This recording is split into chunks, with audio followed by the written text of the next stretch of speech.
भगवत प्राप्ति के लिए गुरु प्राप्ति का होना आवश्यक है।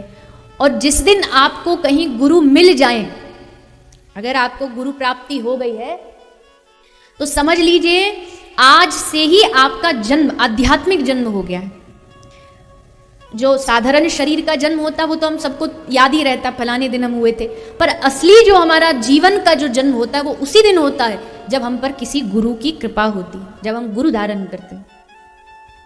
तो गुरु के महत्व को समझना चाहिए, शास्त्र पढ़िए, गुरु की महिमा समझिए और गुरु पर पूर्ण तरह आश्रित हो जाइए।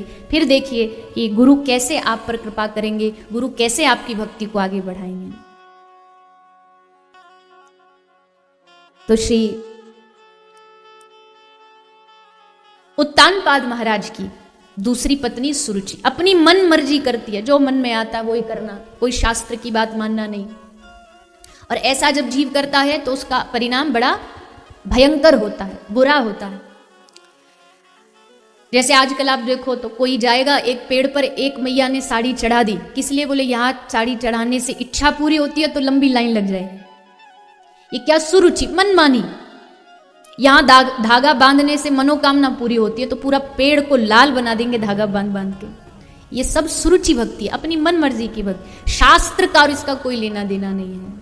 शास्त्र तो कहते हैं कर्म ना जायते जंतु कर्मणैव विलीयते, सुखम दुखम भयम क्षेमम कर्मणैवा विपद्यते। व्यक्ति को जो जीवन में मिल रहा है वो सब उसका कर्मों का परिणाम है, जो उसने किया वो भुगत रहा है। सीधी सी शास्त्र की बात है। तो सुरुचि अपना मन का करती थी। देवी सुनीति बड़ी समझदार थी। एक पुत्र है सुनीति का जिसका नाम है भक्त ध्रुव। कितने साल का है, कितनी आयु है? 5 साल। 5 साल का छोटा सा ध्रुव एक दिन मन में आया कि अपने पिता उत्तानपाद की गोद में जाके मैं बैठूं, मेरे पिता हैं, कोई पराये तो है नहीं। भागे भागे उत्साह में दौड़ के आए, पिताजी पिताजी पिताजी, और आकर के तुरंत उत्तानपाद की गोद में बैठने ही वाले थे कि जो उत्तानपाद की दूसरी माँ यानी सुरुचि सौतेली माँ वो आई और कान पकड़ के ध्रुव को नीचे उतार दिया। खबरदार, जो इस गोद में बैठा तू क्या समझ रहा है? इस पिता की गोद में बैठ जाएगा और धीरे धीरे फिर इस राज्य की गद्दी भी तुझे मिल जाएगी। मैं होने नहीं दूंगी। मालूम है तेरी गलती क्या है? तेरी गलती यह है कि तूने मेरे गर्भ से जन्म नहीं लिया। मेरे गर्भ से जन्म लेता तो शायद मैं सोच लेती तुझे राजा बनाने का। और अभी भी समय, काम कर, जा वन में भजन कर, भगवान को प्राप्त कर। अब यहां तक तो सुरुचि ने सब सही कहा कि जा वन में भजन कर। आगे क्या बोली? भगवान मिल जाए तो उनसे कहना कि प्रभु अगला जो मुझे जन्म दो वो मुझे मेरी मासी सुरुचि के गर्भ से देना, तब तू यहाँ का राजा बन सकता है। अब जिसको भगवान मिल जाएंगे भला वो दूसरा जन्म मांगेगा ही क्यों? अगर वो भगवत प्राप्ति होके भी कोई दूसरा जन्म मांग रहा है तो बड़ा पागल है। भगवान मिल गए तो अब तो भगवान से जीव यही निवेदन करेगा कि भगवान इस जन्म मृत्यु के चक्कर से छुड़वा दो। बहुत हुआ इस 84 लाख के इस खेल में घूमते घूमते, अब अपना बना लो। पर छोटा सा ध्रुव क्या जाने क्या कह रही है ये मेरी मां। ध्रुव भागे भागे अपनी मां सुनीति के पास आए, जोर जोर से रोने लगे।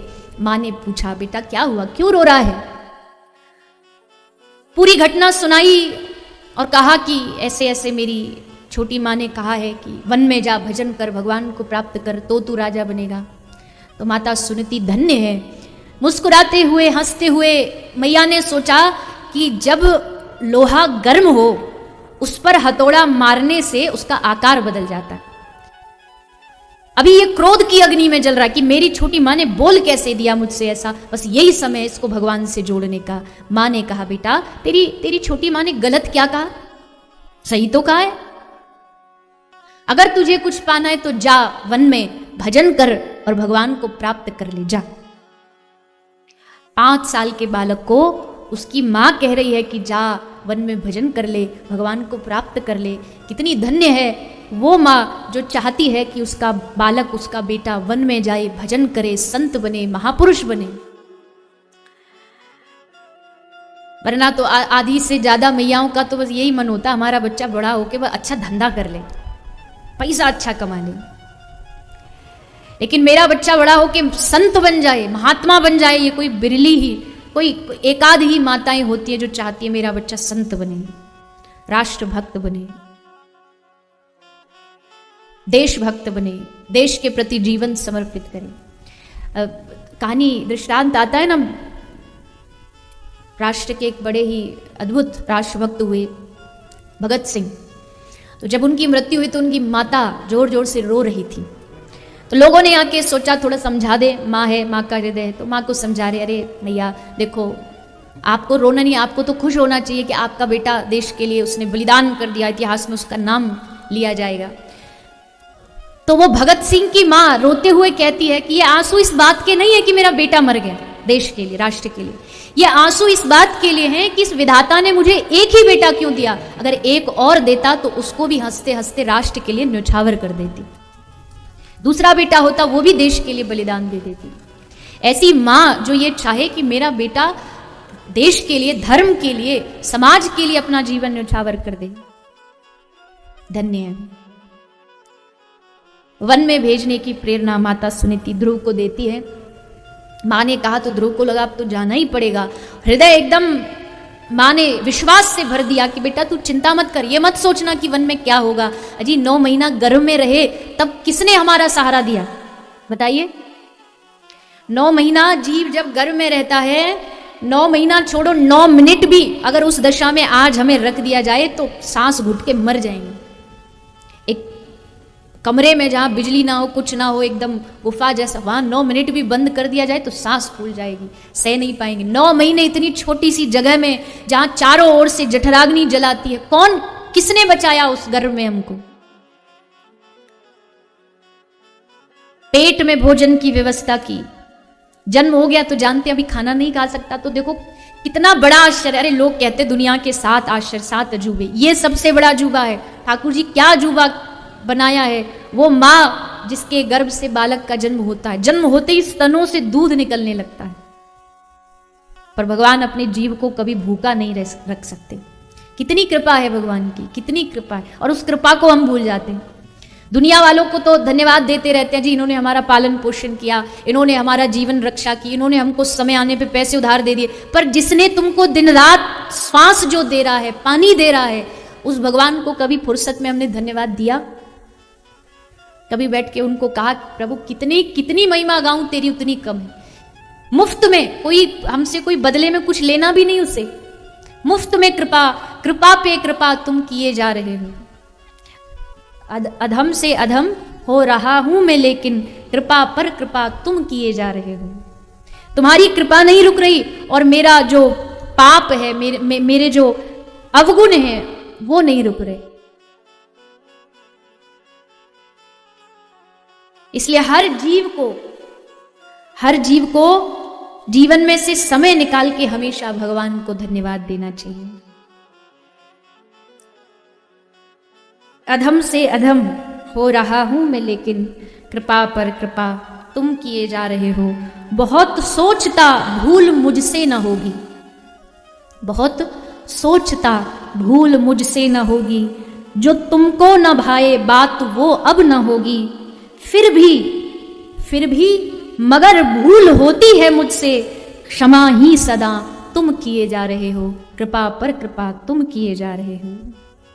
जो कुछ भी हूं मैं सिर्फ तेरे सहारे, जो कुछ भी हूं मैं सिर्फ तेरे सहारे। ये मालूम जग में न कोई हमारे, मैं फिर भी उलझता हूं इनमें ही मोहन। मैं जानता हूं कि कोई अपना नहीं है, फिर भी मैं फिर भी उलझता हूं इनमें ही मोहन, पर प्यार फिर भी मुझे तुम किए जा रहे हो। कृपा पर कृपा तुम किए जा रहे हो। तेरी ओट लेकर कपट कर रहा हूं, तेरी ओट लेकर कपट कर रहा हूं, ठगी मन में लेकर भगत बन रहा हूं।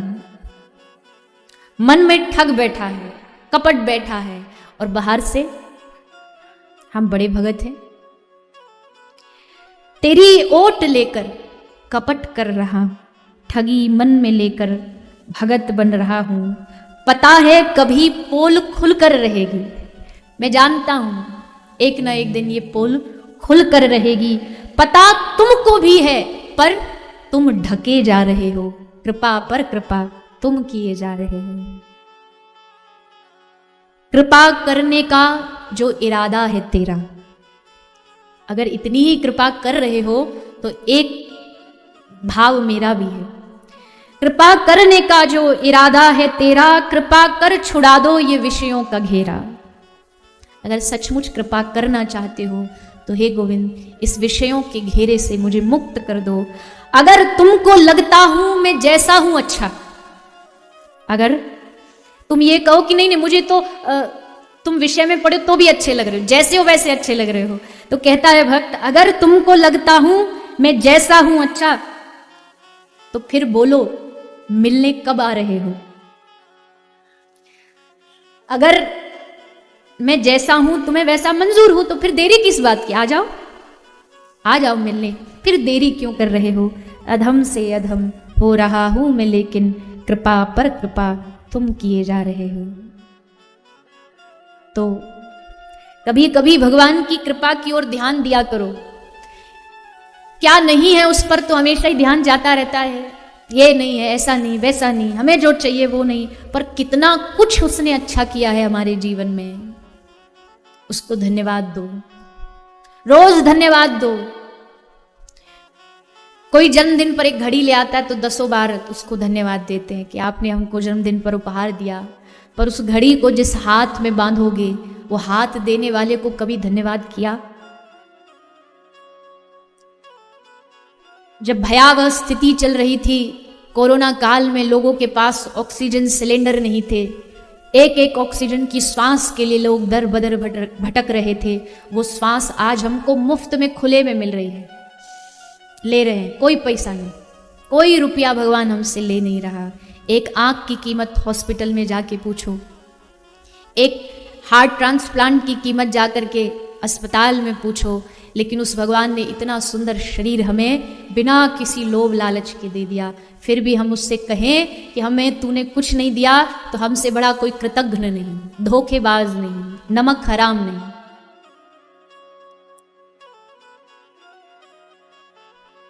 इसलिए भगवान को धन्यवाद देना चाहिए। सुनीति समझा रही है अपने बेटे को, बेटा तू डरना मत, 5 साल का बालक है ना, कहीं डर ना जाए, इसलिए माँ उसके विश्वास को पक्का कर रही है। बेटा तू गर्भ में था तब भगवान ने तुझे संभाला, आज भी वही संभालेगा, तू अपना भरोसा मत टूटने देना, बस जाके भगवत प्राप्ति कर ले, यही जीवन का लक्ष्य है। चल पड़े ध्रुव महाराज भगवान की प्राप्ति के लिए। आपके घर में आपके आसपास भी 5 साल का कोई बालक होगा, उसको देख के सोचना, 5 साल का बालक ये कह के चल पड़े घर से कि कहाँ जा रहे हो, जंगल में, भगवान को पाने, कितना बड़ा आश्चर्य है। पर भगवत कृपा जब होती है तो, और ऐसे बालक जब भगवान की ओर चलते हैं ना तो भगवान बड़े राजी हो जाते हैं। बड़ी अवस्था में, युवा अवस्था में और वृद्धावस्था में कोई भजन करे तो ठीक है, भगवान को लगता है चलो, अब बुढ़ापे में आके कह रही है हे दीनानाथ मैं तेरी, तू मेरा, तू जवानी में कहाँ गई थी, तब तो तूने बड़े मौज उड़ाई। अब जब बुढ़ापे में कोई पूछता नहीं, कोई घर में कोई लेना देना नहीं, हाथ चलते नहीं, शरीर चल, तो अब कहती है जब पूरी मशीन ढीली हो गई, चलो कुछ ना से तो यही सही। पर असली भजन कब है, जब आदमी का सबसे अच्छा जीवन होता है बचपन, निर्दोष दंभ रहित। उस बचपन को, उस बाल्यकाल को जो भजन में लगा दे वो सच्चा भक्त है। लेकिन हमारी तो बुद्धि कभी कभी गलत काम करती है। हम क्या कहते हैं, अरे बचपन अभी तो खेलने खाने की उम्र है, थोड़े से जवान हुए, अरे अभी तो कमाने की उम्र है, और थोड़े बड़े, अरे अभी तो ब्याह शादी की उम्र है, बाल बच्चों की उम्र है। तो भजन की उम्र कब है, बुढ़ापे में, जब हाथ में माला लेते हैं तो हाथ से गिर जाती है, तब जब चाह के भी भजन नहीं होता तब क्या भजन कर पाएंगे। इसलिए अपने बच्चों को बचपन से अगर भजन में लगा दिया जाए, ये इसमें कोई डरने का विषय नहीं। कई माता पिता ऐसे होते हैं, ज्यादा बालक भजन करने लग जाए ना तो माँ बाप घबरा जाते हैं, बाबा जी ना बन जाए। वैसे तो आसान नहीं बाबा जी बनना, पर बन भी जाए तो तुम्हारा तो पूरा कुल तर जाएगा। तो ध्रुव महाराज 5 वर्ष की अवस्था में चल पड़े। किस भगवान ने सोचा मेरी ओर आ रहा है तो थोड़ा मार्गदर्शन भी चाहिए, तो भगवान ने नारद जी को गुरु रूप में भेज दिया। नारद जी आके ध्रुव को समझा रहे, बेटा कहाँ जा रहा है, जंगल में शेर चीता खा जाएंगे। लेकिन ध्रुव का विश्वास तो उसकी माता पहले ही पक्का कर चुकी थी, नहीं बेटा डरना मत, लाख बाधाएं आए तू घबराना मत। नारद जी ने कहा बेटा तू छोटा है, अभी तो तेरी घर में माता पिता छोटे भाई बहन होंगे, उनके साथ जीवन बिताना चाहिए, कहाँ से तुझे शौक चढ़ा भगवान को प्राप्ति का। तो ध्रुव जी ने कहा महाराज आप तो दिखने में अच्छे साधु लग रहे हो, पर कैसी बात कर रहे हो, मनुष्य जीवन तो भगवान प्राप्ति के लिए ही होता है। अब मैंने ठान लिया है मुझे भगवान को प्राप्त करना है। संसार का तो हर जन्म में बनते हैं, पर कोई जन्म ऐसा होता है जब जीव भगवान का बन जाता है। हरिनाम में कितनी शक्ति है ये पूछो प्रेम दीवानों से, क्योंकि जिसने इस रस को पिया होगा वही तो बता सकता है कि इसमें कितना रस है। जिसने पिया ही नहीं वो क्या बताएगा। तो जिसने इस हरिनाम के प्याले को, हरिनाम के रस को पिया है, उनसे पूछिए कि आखिर इसमें कितना रस है, कितना आनंद है।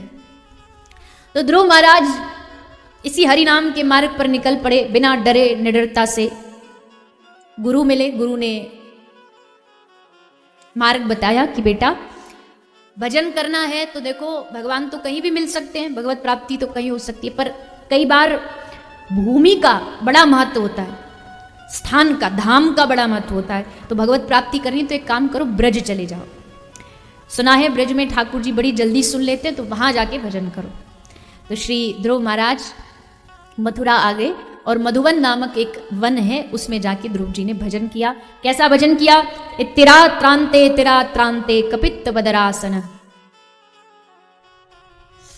देखो जितने भी श्रोता हैं सबसे निवेदन है, जिसके आगे जो भी थोड़ा थोड़ा स्थान है आप थोड़ा थोड़ा सा आगे आ जाइए, खाली जगह न छोड़िए, और बिना बात किए, बिना शोर किए, बिना खड़े हुए जहां हो वहीं थोड़ा थोड़ा सा आगे आ जाए, ताकि आगे आने वाले भक्तों को स्थान प्राप्त हो सके।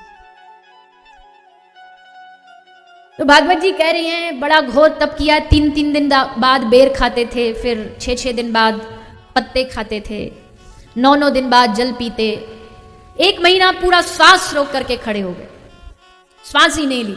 और उस तपस्या से इंद्र का आसन हिलने लगा, देवता घबराने लगे, भगवान की शरण में गए, प्रभु जल्दी जाओ अपने इस भक्त को दर्शन दो और इसको हटाओ तपस्या से, नहीं तो सारा ब्रह्मांड नष्ट हो जाएगा। तो भगवान ने आकर के ध्रुव महाराज को दर्शन दिया। बोल नहीं पा रहे थे, किंतु भगवान ने अपना शंख इनके कपोल से स्पर्श कराया। तो बड़ी सुंदर स्तुति श्री ध्रुव महाराज ने भगवान की है। भगवान ने कहा बेटा मांग क्या चाहिए। तो ध्रुव जी समझ गए कि अब यहां फिसलने की बात भगवान ने कर दी है। भगवान क्या करते हैं, पहले तुम दर्शन दे देते हैं और दर्शन देने के बाद जब एक बार बोल देते हैं मांग, और भक्त लालच में आके कुछ मांग लेता है, तो बस वही काम सब खराब हो जाता है। और सच्चा भक्त यहाँ सावधान रहता है कि नहीं मांगना कुछ नहीं है, कुछ मांगेंगे तो ये पल्ला झाड़ के दे के चले जाएंगे। ऐसे थोड़ी इतने समय तप किया है तो थोड़ा इनको भी बंधन में तो बांध के रखना, ऐसे थोड़ी छोड़ देंगे। तो केवल निष्काम भक्ति का भक्त वरदान मांगता है। भगवान ने कृपा की ध्रुव जी पे, कहा अभी घर जाओ, राज्य अभी तुम्हारा राजयोग बाकी है, अंत में तुम मेरे धाम को आओगे, तुम्हें मेरी प्राप्ति होगी। ध्रुव जी घर आए, कुछ समय तक राजा पद पर बैठे रहे और अंत में श्री ध्रुव जी काल के मस्तिष्क पर अपना चरण रख करके भगवत धाम को चले गए। इस प्रकार ध्रुव जी का ये चरित्र।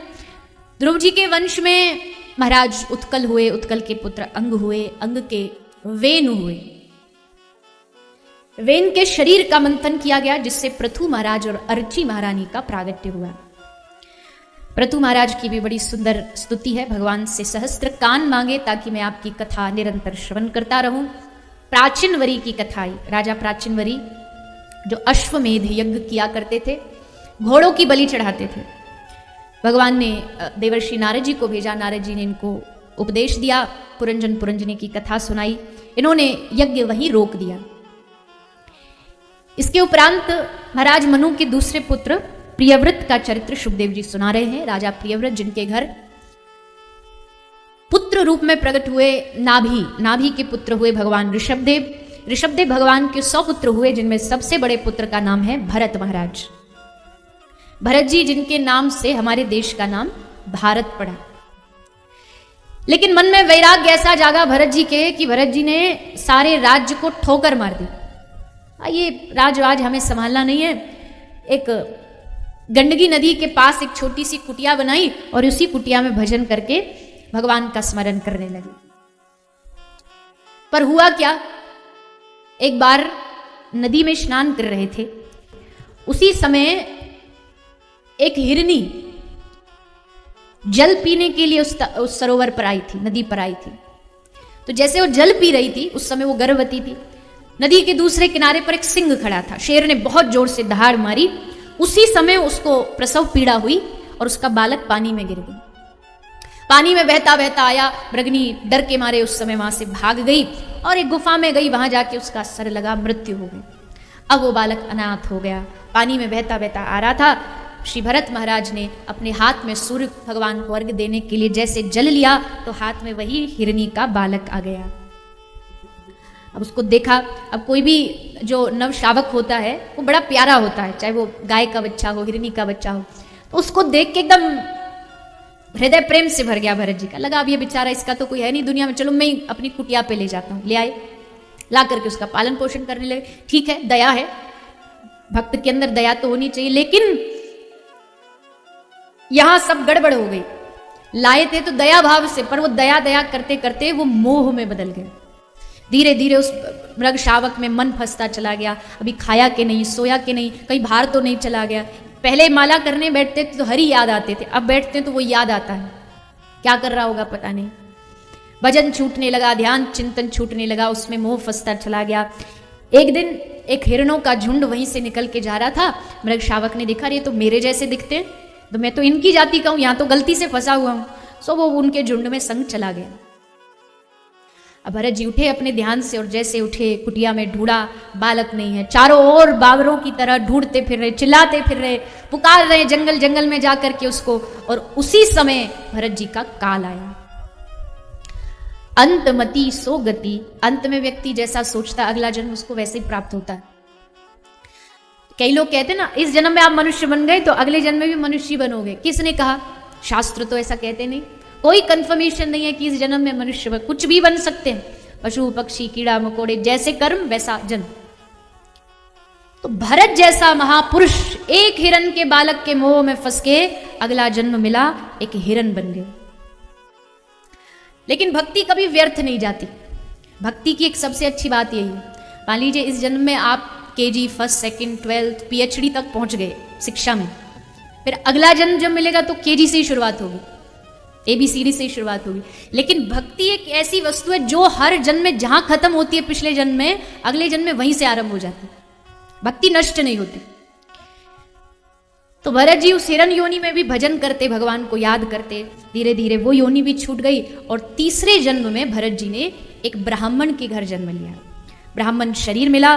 भरत जी अब मन में ठान लिए, पिछले दोनों जन्म याद है भरत जी को, अब मन में ठान लिया ये तीसरा जन्म है, ये तीसरा मौका है, और तीसरा मौका मैं व्यर्थ नहीं जाने दूंगा। कुछ भी हो जाए, बस इस जन्म में तो भगवान को पाना है। भरत जी अपने आप को जड़ मती बना दिए, जैसे कोई बावरा रहता, पागल। मैं पागल बना रहूंगा तो लोग मुझसे ज्यादा रिश्ता नहीं रखेंगे, ये सोच के भरत जी अपने आप को जहां बैठते वहीं मलमूत्र त्याग देते। जड़ जैसा व्यवहार करने लगे तो लोग भी इनको जड़ भरत के नाम से पुकारने लगे।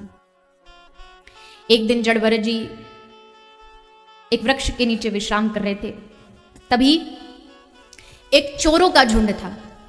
उस चोरों में एक चोरों का सरदार था। उस चोर के सरदार के घर कोई बालक नहीं था, तो उसने देवी माँ से मनोकामना मांगी कि हमको एक पुत्र हो जाए, बेटा हो जाए, तो देवी माँ हम आपको एक मानव की बलि चढ़ाएंगे। तो एक आदमी को लाया गया, उसको नहला धुला के सब बढ़िया कपड़ा वपड़ा पहना के तैयार कर दिया। बलि होने ही वाली थी, कुछ जुगाड़ करके वो आदमी छुप के वहां से भाग गया। अब बलि का समय नजदीक है, अब तुरंत बलि चढ़ानी नहीं तो मैया नाराज हो जाएगी। सो सरदार ने आदेश दिया, जाओ तुरंत एक आदमी हट्टा कट्टा ढूंढ के लाओ। तो सारे चोर भागे ढूंढने, इधर उधर गए, सामने देखा पेड़ के नीचे एक बढ़िया हिष्ट पुष्ट व्यक्ति सोया है। जड़ भरत जी सोए हुए थे। चोरों ने कहा चलो हमारे सरदार ने बुलाया, और खबरदार मना की तो सर धड़ से अलग कर दिया जाएगा। भरत जी चुप एकदम, कुछ नहीं बोले, बस उठ के चल पड़े। तुझे पता है क्यों ले जाया जा रहा है? हाँ। बोलते किसी से, मौन रहते, फिर भी जा रहे हैं, बड़े आश्चर्य की बात है। वहाँ पर लेके गए, नहलाया धुलाया, नए वस्त्र पहनाए। अब जिसका अंतिम समय होता तो उसको कुछ खाने पीने दे देते कि ले खा ले, लड्डू खा ले, फिर तेरा अंतिम समय आने वाला है। तो भरत जी तो बड़े सहज भाव से आराम से लड्डू खा रहे हैं, कोई डर ही नहीं, कोई चिंता ही नहीं। पहला इंसान देखा जो मरने जा रहा है और गपागप लड्डू खा रहा है। चोरों के सरदार ने कहा बस बहुत हो गया, ये तो रुकता ही नहीं खाने से, एक काम करो, मुहूर्त निकल रहा है, इसको लेके आओ, मैया के सामने इसको बिठाओ और इसका यहीं पर अभी बलिदान करो। तो वो शस्त्र लाया गया, खड़ग लाया गया और लेकर के भरत जी के सर को देवी माँ के सामने झुकाया। तलवार निकाल के जैसे मारने को हुआ, सामने देवी की मूर्ति से साक्षात माँ दुर्गा प्रकट हो गई, खड़ग छीना और जितने चोर और चोरों के सरदार वहां खड़े थे सबका सर धड़ से अलग कर दिया। ये चरित्र इस बात का उदाहरण है कि कोई भी देवी, कोई भी देवता कभी भी किसी बलिदान से प्रसन्न नहीं होता है, और खासकर माता तो कतई नहीं। आप जितनी भी यहाँ मातृ शक्ति बैठी हो, आपके सामने आपके बालक को मारा जाए तो आप खुश हो जाओगी कि वाह वाह वाह, देखो हमारे लिए बलिदान दे रहा है। तो जब जगत की साधारण माँ अपने पुत्र, अपनी संतान को मरता देख के राजी नहीं हो सकती, तो वो जगत जननी माँ भला अपनी संतानों को मरता देख के कैसे खुश हो सकती है।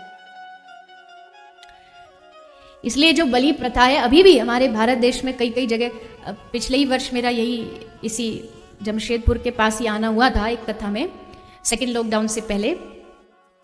तो कथा हो रही थी तो सब समिति वाले बोले कि जी एक पास में कोई मंदिर है देवी मैया का, तो चलो दर्शन कराए। वैसे तो कहीं जाने की ज़्यादा इच्छा होती नहीं क्योंकि ब्रज से आए, हमारे ब्रज में ही सब कुछ है, पर सबका आग्रह बहुत था तो कहा कि ठीक है चलो चलते। उस दिन एकादशी थी, तो एकादशी को कुछ समय से छोटा सा नियम लिया था कि मौन रहना है, तो मौन था उस दिन। और वो ले गए मंदिर, देवी माँ के मंदिर पहुँच गए। अब नाम तो मुझे पता नहीं, और पता भी हो तो क्या करूँ लेके, पर कोई प्रसिद्धि मंदिर था तो पहुँच गए और वहाँ जाके दर्शन किया। और दर्शन करने के बाद चारों ओर वहाँ चीखें सुनाई दे रही थी, खूब सारे जीवों की चीखें सुनाई दे रही थी। तो अब घुस भी गए मंदिर में, दूसरा मौन भी है, कुछ बोल भी नहीं सकते। पर उस दिन हृदय को खूब खूब पीड़ा हुई कि आज भी हम जहाँ इतने विकसित देश में रह रहे हो, समाज इतना आगे बढ़ रहा है, ऐसे समाज में भी अभी हम इन सब बेकार की बातों पर विश्वास करते हैं कि देवी देवता बलि चढ़ाने से खुश हो जाएंगे। माँ को बलि चढ़ानी है, खूब चढ़ाओ, चढ़ानी है ना, खूब चढ़ाओ, खुश करना है बलि चढ़ा के तो करो बलिदान, लेकिन जीवों का नहीं। अगर करना है तो अपनी अभिमान की बलि चढ़ाओ, अपनी ईर्ष्या की बलि चढ़ाओ। दूसरे जीवों की बलि चढ़ा देना, मार देना, ये तो चुटकियों का खेल है। बड़ा बलिदान तो तब होगा ना जब आप अपने अवगुणों का बलिदान करो, वो होता नहीं है तो निर्दोष जीवों को ही उठा लेते हैं। सावधान, आप तो कह रहे से है ही नहीं, मुझे पता है, लेकिन आपके जो आसपास के जानकार लोग होते हैं, कुछ ग्रामीण सभ्यता जो होती है वहाँ अभी भी थोड़ा सा ये चला हुआ है, तो आप ऐसे किसी को जानते भी तो समझाइए कि भैया ऐसे किसी के प्राणों का हरण करने से कोई इच्छा पूरी नहीं होती, उल्टा तुम्हारे अच्छे जो भले दिन चल रहे हैं वो भी खराब हो जाएंगे। तो देवी माँ मूर्ति से प्रकट होके उन्हीं चोरों को और चोरों के सरदार को मार देती है। तो श्री जड़ भरत जी पर कृपा की, देवी माँ ने दर्शन दिया। फिर जड़ भरत जी ने राजा रहुगण पर कृपा की, एक राजा जो कपिल भगवान से ज्ञान प्राप्त करने जाता था पर अभिमान नहीं नष्ट हुआ, तो भरत जी ने उसको ज्ञान दिया, भवाटकी का वर्णन श्रवण कराया। इस प्रकार भरत जी का चरित्र श्री सुखदेव जी श्रवण कराते हैं। इसके उपरांत सुखदेव जी ने नरकों का वर्णन श्रवण कराया। कई प्रकार के नरक होते हैं, 28 प्रकार के नरक भागवत में वर्णन है। जिसका जैसा कर्म है उसको वैसे नरक में अपने कर्मों का भुगतान करना पड़ेगा। जिस देश में हम रहते हैं उस देश के कुछ संविधान के नियम होते हैं, उनको अगर हम फॉलो नहीं करते हैं तो उसके लिए एक दंड व्यवस्था है। ठीक उसी तरह प्रकृति के कुछ नियम हैं, उनको अगर हम नहीं मानते हैं तो अंत में उसके दंड स्वरूप नरक में जाना पड़ता है। नरक एक प्रकार का धुलाई सेंटर है। वहाँ पर जब आदमी ऐसे नहीं मानता तो फिर यमराज के लट्ठों से धो धो करके वहाँ व्यक्ति को समझाया जाता है कि अब भी समझ जा, समय है, पाप वृत्ति से दूर हो जा। तो सब नरकों का यहाँ वर्णन सुखदेव जी ने किया। कुंभिपाक नरक, रौरव नरक, सूची मुख नरक, अलग अलग नरक सबका यहाँ सुखदेव जी वर्णन करते, लेकिन आगे एक दृष्टांत भी देते हैं कि जीवन में कितना भी बड़े से बड़ा पाप तुमसे हो गया हो तो भी घबराना मत। क्यों? बड़े से बड़ा पाप भी नष्ट हो सकता है। किससे नष्ट हो सकता है?